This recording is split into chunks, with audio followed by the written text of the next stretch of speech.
Hello and welcome muli sa another episode ng Aling Oday's Kitchen. Gagawa tayo ngayon ng ube egg pie. And here are the following ingredients.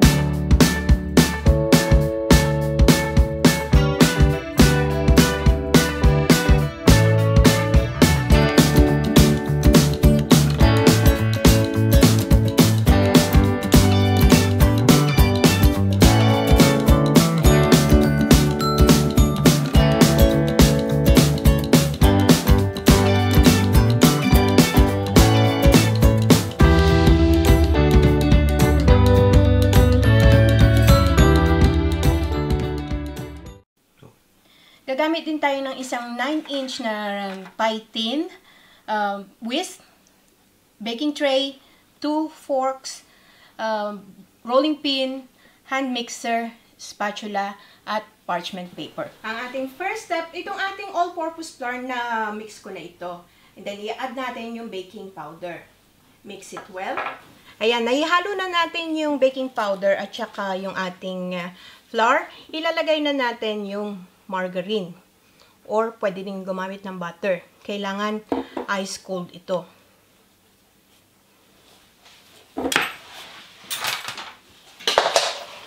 Then gamit lang tayo ng dalawang fork. Iyaano natin to hahaluin natin na para siyang magiging crumbly or crumbs.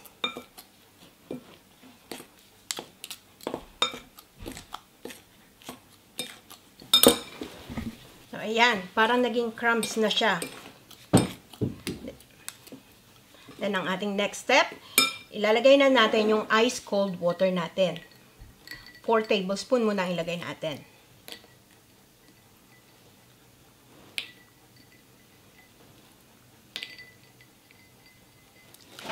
Then, using our hand, haluin natin to hanggang sa maging dough.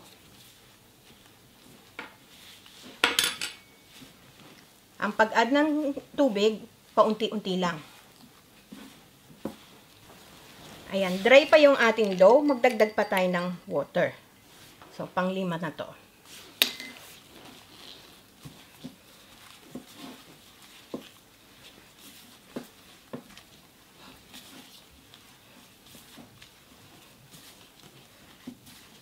Okay. Dagdag pa tayo ng isa pa. Yan, haluin ulit natin. Ayan, bali nakagawa na tayo ng dough. Bilugin lang natin to. Then, ilagay muna natin to sa fridge to cool down for half an hour. Then, mag-proceed tayo sa ating next step. And ang ating next step, dito sa ating bowl, naglagay ako yung 3 itlog at saka yung isang egg yolk. Na hiniwalay natin yung isang egg white. Gagamitin natin mamaya. Pagsama-samahin na natin yung ingredients. Yung sugar, yung evaporated milk, yung ating condensed milk. Kung gusto nyo tikman, adjust nyo na lang according to your taste yung sweetness. Then, yung ating ube flavoring. Pwedeng half tablespoon, pwedeng 1 tablespoon. Then, gagamit tayo ng whisk. Iwi-whisk natin to hanggang sa matunaw yung ating sugar. Then, i-add na rin pala natin yung cornstarch. Nakalimutan kong i-add. Then, continue lang natin yung pag-whisk. Ayan. Well mixed na yung ating egg pie mixture. Isa-set aside lang natin to. Then, mag-proceed tayo sa ating next step. Then, ang ating next step, itong ating, kakailanganin natin ng 2 round parchment paper. Tapos, magpipreheat na tayo ng oven sa 325 degrees Fahrenheit or 165 degrees Celsius. Then, ipa-flat na natin itong base ng ating egg pie.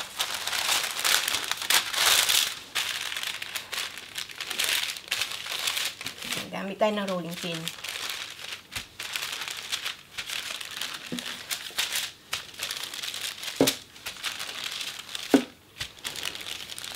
Yan.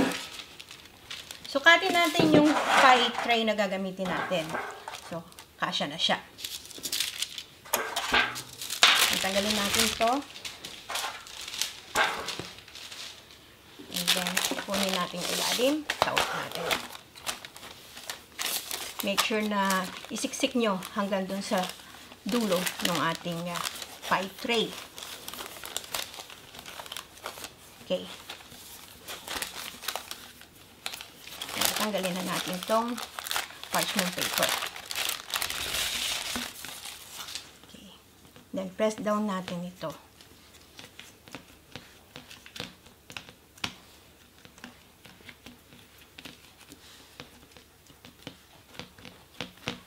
Okay. Then, kuha lang tayo ng tinidor. Tusukin natin para yung steam at hindi lolobo yung ating, lalabas yung steam at hindi lolobo yung ating egg pie. Pati yung gilid natin.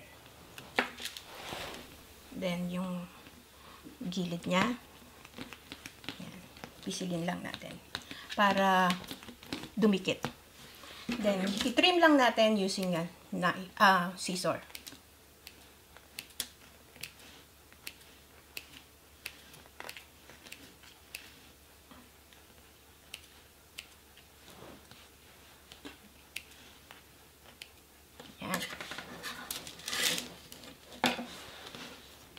Then, kunin uli natin yung tinidor, idiin lang natin para lang magkaroon ng design. Yan natin paikot. Yan. Yan. Our pie crust is ready. Then, iset aside lang natin to. Then, yung ating egg whites, kuha lang tayo ng hand mixer. Imimix natin to hanggang maging soft peak.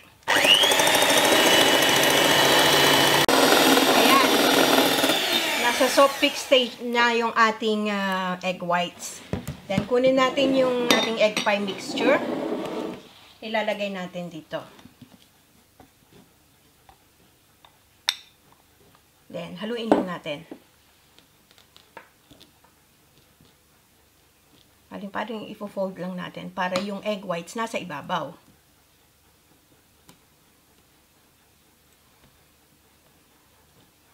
Yan. Pwede na ito.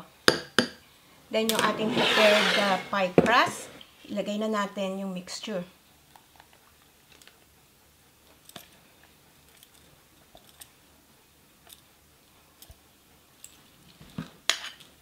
Then, i-bake natin to on our preheated oven for half an hour muna.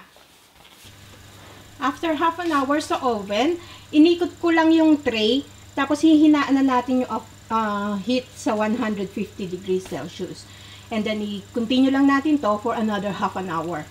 After 1 hour sa oven, tusok lang tayo ng stick sa gitna. When it comes out clean, okay na ito.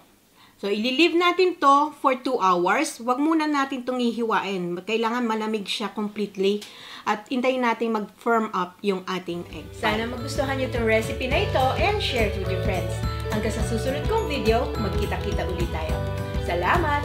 Bye!